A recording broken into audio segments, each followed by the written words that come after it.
Here we go. Oop. Oh, look at him! Possible that you do not know me.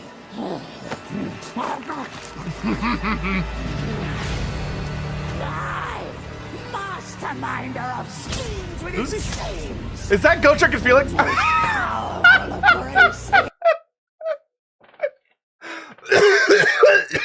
Fuck. Oh my god. Oh, that's so funny. Oh, that's so good.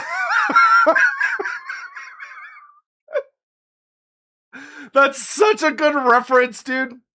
That's that's such a good reference to oh my god. So that's a reference to Elf Slayer. So for those that don't know, there's a there's a scene in the Gotrek and Felix series where Thanquol finally catches Gotrek and Felix, and when he does, he gets like this whole speech about that he's finally caught them, and they're like, "Who are you?" Like, "I'm sorry, who?" And he has the biggest fucking crash out on the face of the earth. So, that is such a good reference. That is such a good reference. I actually really like this. This actually does a really good job of taking the Elf Slayer story and sort of tying it into the end times. Oh, my stomach hurts. Oh, that was really funny. Oh, okay. Sorry. Let's go. Oh, Morslip is fucking huge. How can it be possible that you do not know me? The voice actor is really solid. I actually really like the voice actor for Thanquol. Getting juiced up on Warpstone. Masterminder of schemes within schemes.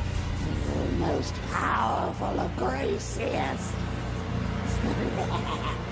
Witness now my plan traps turn into place. Alright, what have you been up to? Oh, look at the Nagash's architecture. Yes. The Magathkin! But wait, the right time to... Look at that's so fun. Okay, so once again, this is a break. Okay, hold on. Let's watch the trailer and then we'll do a breakdown. Let's watch the trailer and then we'll do the breakdown. Watch, then break. Watch, then break. Sorry, I'm just excited. I allied with rot things, yes. I love you see the Skaven abandoning the Nurgle army. Like, just the fight's about to start, they're like, alright, let's get the fuck out of here. Oh, look at the maggots! Jesus Christ, the gash, alright. Stole what we needed for the end. When rot things drained and bone. Oh, there's Malachi McKyson! I tricked you, weak man things. Oh, of your nest. Middenheim looks so good! Here comes a beastman, sir. You think? Prepare to charge. We shall give them a taste of... Oh, shit! Oh, Screech! Mine. You start engine now. Blast smash moon. Quick. You The Morse guitar engine. now. Not this time. Great Grugny's bed! Will rain down. Jesus, that thing is huge!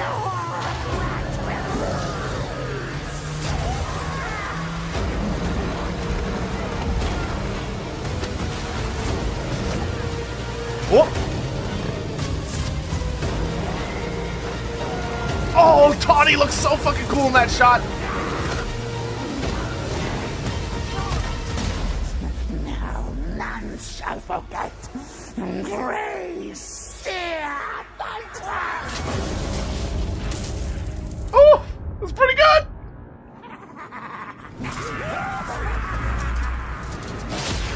Oh!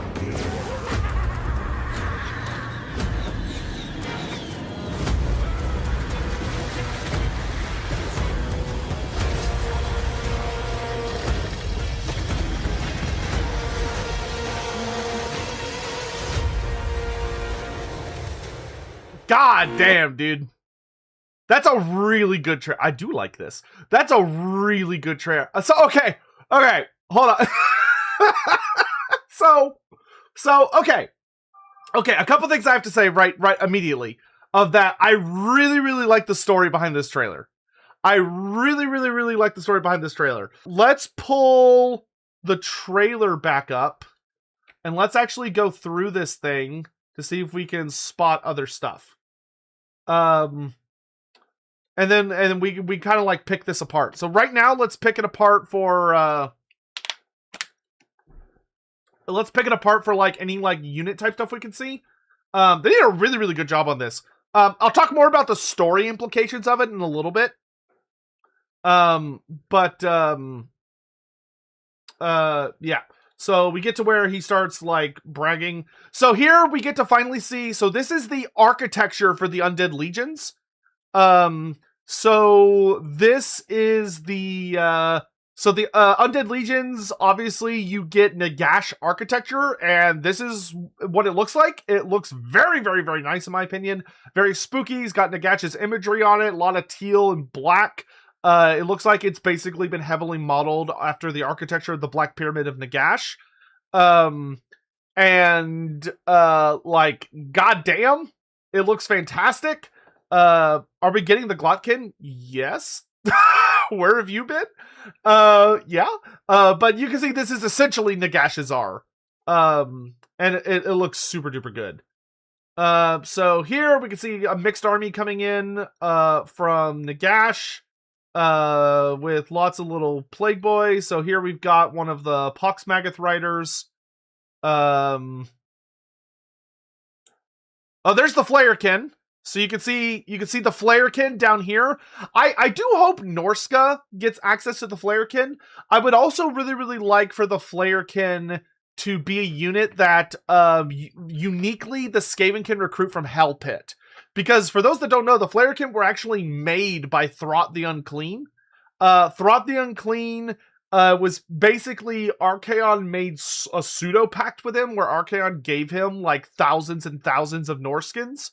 And this was also similar to the incident that led to Gorich being created.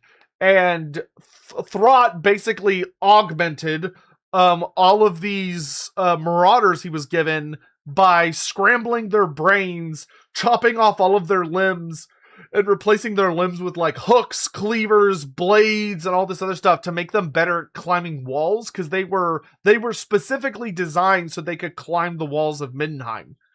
But they look really good. The Flayerkin look absolutely fantastic. I do hope they're a regular part of the Norska roster, and I would love for them to be a unique unit you could recruit from like the Landmark and Hell Pit. That would be really cool. I don't think I see anything new for the Skaven. Oh, cool. Okay, here we got Morbidix Twiceborn. So Morbidix Twiceborn is the Poxmagath rider who got turned. He basically got forcibly mutated into being like part human, part Nurgling. He's basically a big Nurgling. Though he's still mortal, notably. He's not a demon. But he's like as close as you could get to being a Nurgling without being a demon. And he's got his big old scythe, and he's riding his Poxmagath Triple Tongue. Triple Tongue is this big bitch here. Then we've got Nagash. What spell is this? This is fucking ridiculous. I don't think this is just like trailer stuff. Like, he's summoning a tornado that is, you can see it's literally picking up units. So like it's picking up models from the battlefield to like throw them around.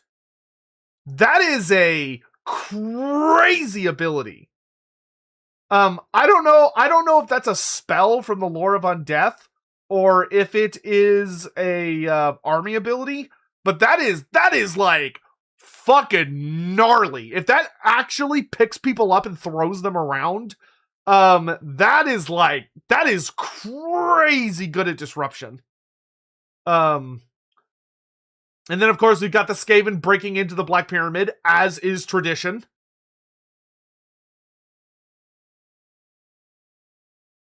And then you got Malachi Makaisen and stuff flying in. Here you can see a Wolf Priest. You can always identify the Wolf Priest of Ulrich models because they have the big back banners. But the back banners are really easily visible to let you see the Wolf Priests. We've also got the Seneschal there. Hold on one moment, guys. I have to... Sorry, someone's messaging me. It's always spooky on announcement days.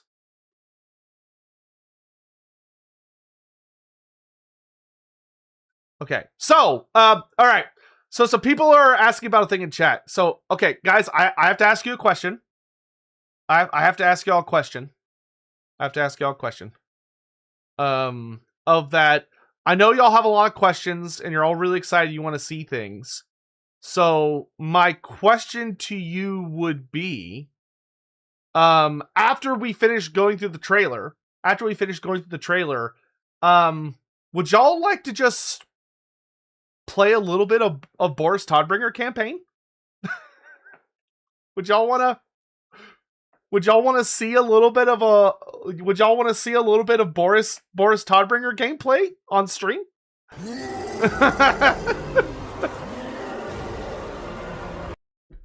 That's allowed? It is allowed. We can play fucking Toddy today. We can't play a lot. It's not a lot. We can only play like 10 turns. But we will do a little bit of Toddy action today. No, not really. All right. Well, okay. Istian said he didn't really want to see it. So because he said no, we're just not, you know, I'm going to respect his opinion and only his opinion. So we'll go from there. But you can also see the Seneschal of the White Wolf here with some really good storytelling I'll talk about in a little bit.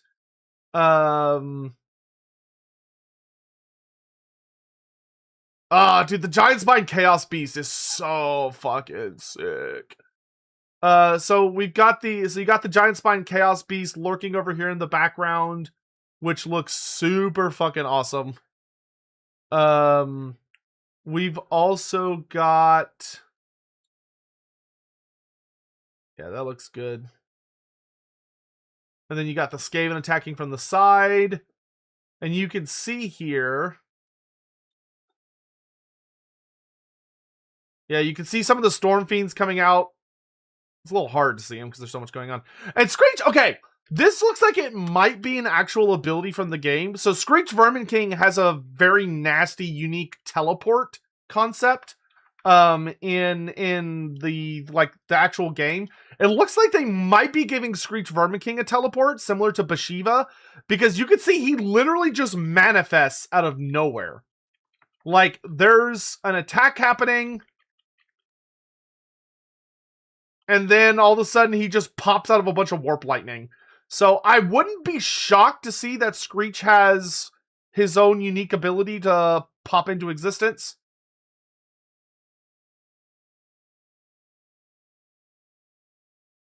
We'll talk more about story stuff in a moment. Then we skip a little bit ahead here. So here, okay, so here you can see the Wolfkin. So the Wolfkin are the melee infantry that wield... I can't remember if they have like dual weapons or if they just have big axes. They might have great axes. But you can see they're here just getting run over by the Glottkin.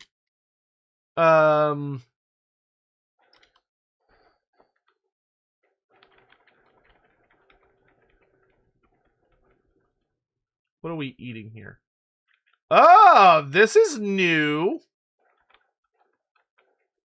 So it looks like here these are Lamian vampires. So, ooh, are we getting Lamian handmaidens with Neferata? Because so Neferata is like the free thing that's coming, but I think that Neferata might come with some units as well. Because this looks like these are Lamian vampires. But it looks like it's a unit. Because you can see there's one here being picked up by the Basilisk. There's one here being attacked by Orgoth's Demon Spew. and then there's one standing back here. And they have different models. Like, this is a completely brand new model because it's a short-haired, or she's got her hair wrapped up in a bun.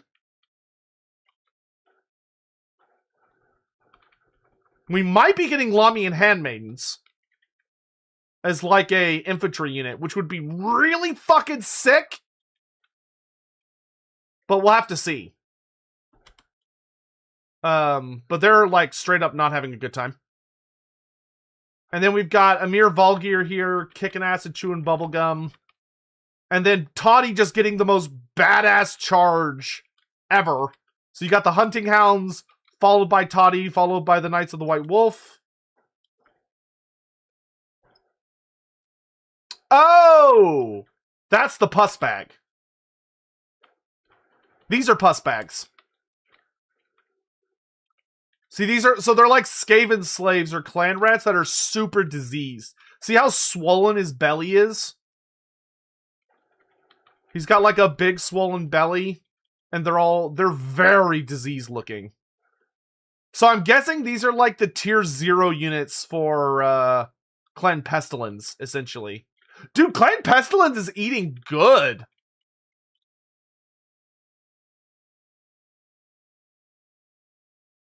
They're a bit of a wasted slot unless they have a gimmick. They should have an exploding gimmick. It should be when they should have a gimmick where when a model dies, it deals damage to people around them.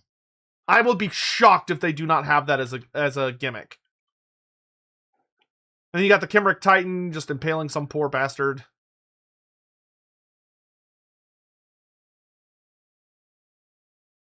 Okay, and then that, and then oh, look at all these Storm Fiends, dude. There's so many fucking Storm Fiends.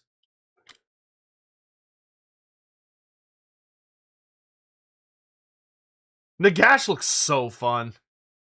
Oh, Nagash looks so fun. Alright, so now that we've done that, the last thing I want to do, if y'all will indulge me, the last thing I want to do is excuse me. I gotta stretch. The last thing I want to do is go through the trailer one more time and talk about the story element of it. Talk about like what's actually happening and what is being told to us by the story. And then from there, we can, we'll boot up and we'll play some Boris Todbringer. All right. Sound good? Sound good? Okay. So, obviously we have this is fantastic. I will say this is, for story wise, this is a very, very, very, very good trailer. Thanquol's VA sounds fantastic. The reference to Elf Slayer is awesome. And funny enough for Thanquol, this actually ends much better than it did in Elf Slayer for him. Because at the end of Elf Slayer, Thanquol gets his hand chopped off by Gotrek. Which is very, very cool. I can tell the Nameless is in the game. I can tell you all 9 of the Mortarks from the End Times are there, but he's not normal. He's, to my understanding, he's going to be a little weird. He's not a legendary hero, nor is he a legendary lord. He's some kind of other thing. And then you got Thanquol eating Warpstone, like the absolute Chad that he is. I will say, I really, really, really, really love how Thanquol's portrayed in this. Like, the big important thing that Warpstone is supposed to be consumed for is a desperate last measure to juice up your magic and prepare for battle. And instead, Thanquol is basically using it as an anti-anxiety drug, except for it makes him... he's basically getting high on cocaine, like, that could possibly make you blow up, just because he's so upset. He is so upset. He's so mad that Gotrek and Felix don't know who he is, that he instead takes, like, a huge amount of cocaine to, like, amp himself up, because he's so butthurt about it. which is absolutely fantastic. And look what he uses it to do. He's literally just using it to aura farm.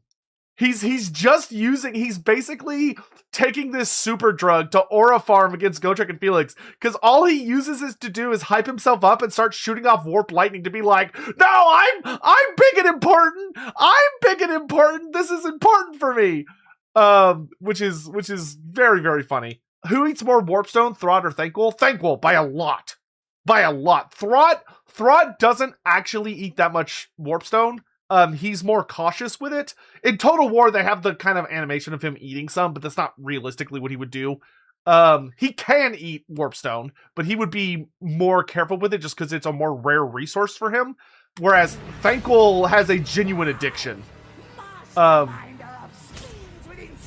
Like, you have to remember, Thanquol has a rule in tabletop called warpstone addiction.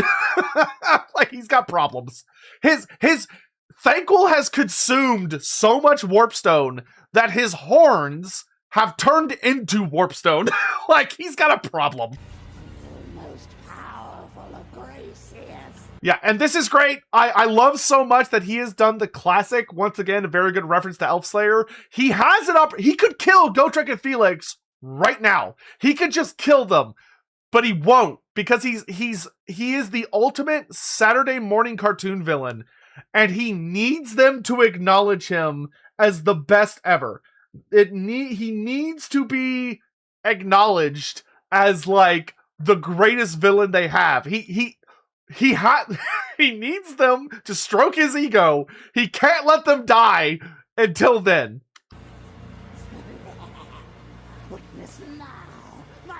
So what does he do? He starts monologuing. And he starts monologuing, and he tells Gotrek and Felix his entire plan. He reveals everything to them, which totally would not come back to bite him in the ass. No, sir.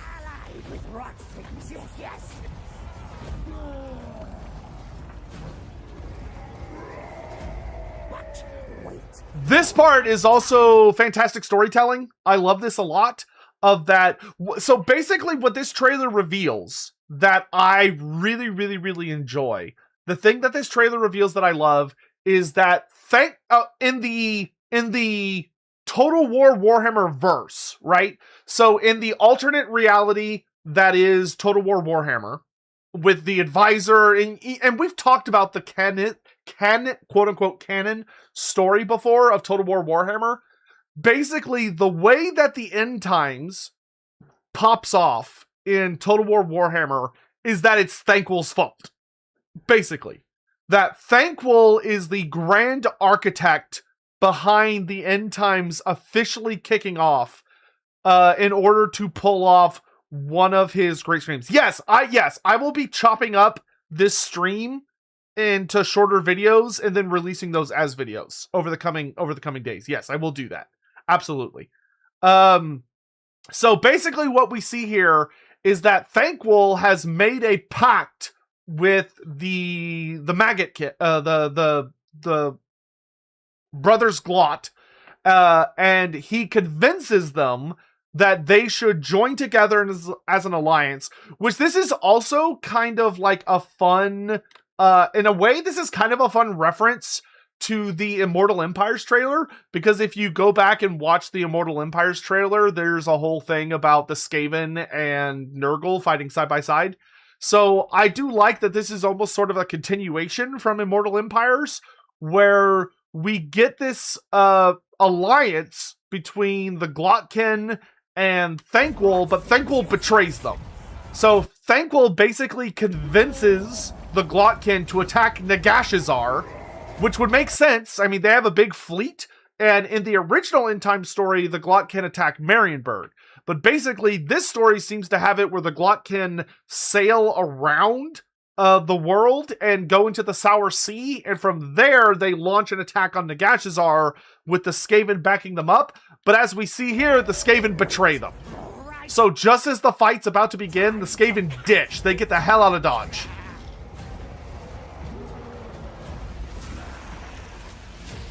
So they start fighting, and then while they're fighting, a bunch of Clan Eshin Skaven break into the Black Pyramid and steal what they need for the Morse guitar engine, which is really, really fun. So, so they sneak in and do that. And then we get this thing. So I will note there is one quote unquote mistake in this trailer that makes me kind of laugh, which is that we see the Glottkin over at Nagash's, and Thanquol tells us here that he basically no, it still makes sense. So what we learn here is that Thanquol deliberately sabotages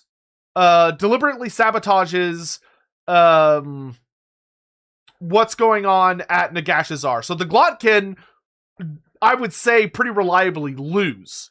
The Glottkin lose that battle and they retreat. They leave Nagash's, and they come to the old world where we see that Thanquol, using his various agents and using his various manipulations, Thanquol sends agents into Middenheim and convinces Todbringer that Kazrak the One-Eye is going to attack Middenheim, or is causing problems around Middenheim, which is likely the Skaven causing problems. And Thanquol leaves a trail of breadcrumbs that leads Toddy to the Glottkin. And I actually agree a lot with Servant of Sin. That what we're likely seeing is the reason the Glottkin even came to Middenheim is probably because they were tracking Thanquol for revenge. Because Thanquol abandoned them and caused them to lose a battle at Nagash's, it's likely that the Glottkin have come all the way back to the old world looking for Thanquol to get revenge, and Thanquol lures Middenheim into attacking the Glottkin. And here you can even see a reference to the end times, where this Seneschal of the White Wolf, so this like Lord of Middenheim, you can see he's trying to convince Toddy to stop. Like, you can see he's doing the whole, like, wait, Toddy, no! Don't leave Middenheim! Like, you're gonna leave Middenheim defenseless! What are you doing? Stop!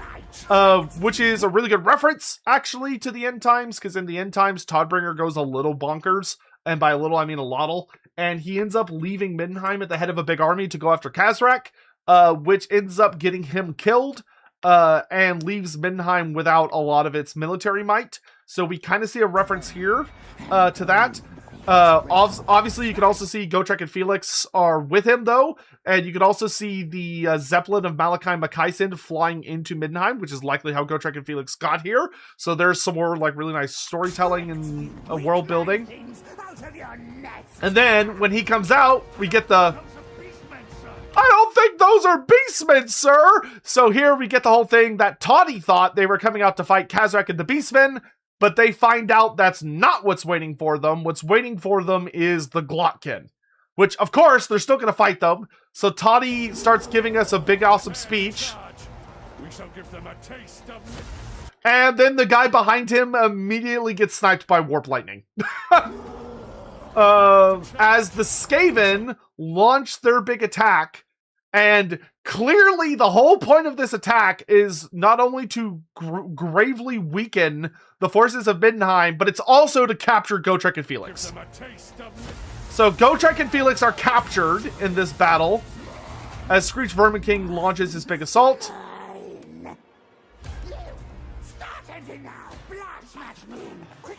And then we have the Morse guitar. And I will say, this is probably one of my favorite parts of the trailer, is when Thanquol, listening to Thanquol's voice actor. Thanquol's voice actor, I feel, sells it so well of just how frustrated, angry, and terrified Thanquol is of Gotrek and Felix.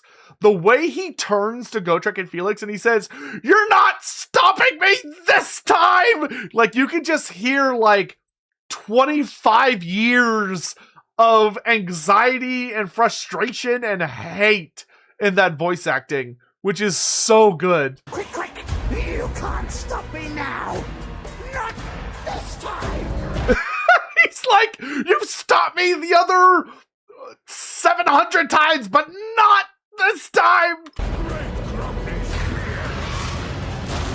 And look at the size of this weapon, man. The Morse guitar engine in this is huge. Like, this is like a full-on 40k weapon. Because you can see, like, the scale of this thing. There are, like, multiple story buildings right here that don't even go up to the top of the wheels on the ground. Like, before the true engine itself. Like, this thing is, like, absolutely fucking titanic. What a monster device.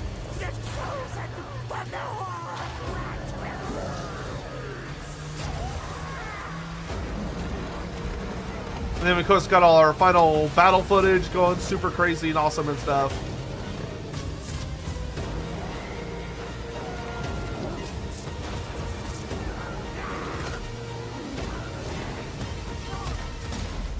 Now none shall forget. Grace, fear,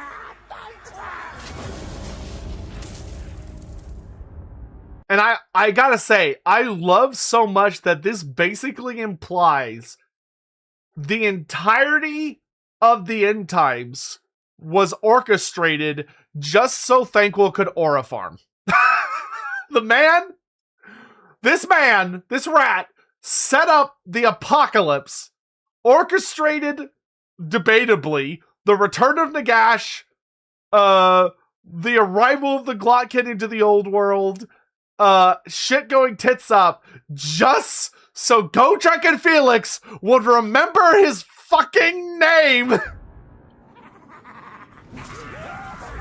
And then here, I love you see a piece of Morsalib slams into this tower. And look, okay, look. So you can see Gotrek and Felix's weapons are right here. And when Thanquol gets distracted, when the tower behind him gets blown up, Gotrek and Felix run by and grab their weapons. The fight is on! That's really cute. That's really cute. So Gotrek and Felix escape, get their weapons back, and we know that the fight is on. The fight is on! But, like, look how fucked up the campaign map looks. Like, all these warpstone craters. Oh, I'm so excited for all the new maps.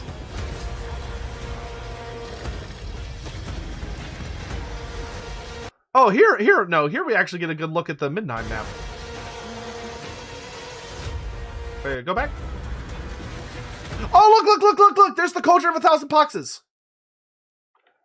There it is! Look and see the cauldrons! It's the Cauldron of 1,000 Poxes! Bro, the Cauldron of 1,000 Poxes, so it looks like it's carried by 4 Plague Monks. Please, give us a War Litter, eventually. Like, come on, give us the War Litter. This is like the perfect skeleton to make a War Litter out of. For, like, Warlords. Yeah, you could. Yeah, that's definitely the those are the Cauldrons of 1,000 Poxes. You can. No, those are not War Litters. Those are Cauldrons of 1,000 Poxes. We're not getting War Litters yet. Oh yeah, I'll tell Andy to do a live react. I'll make sure he does. What will Cauldrons do?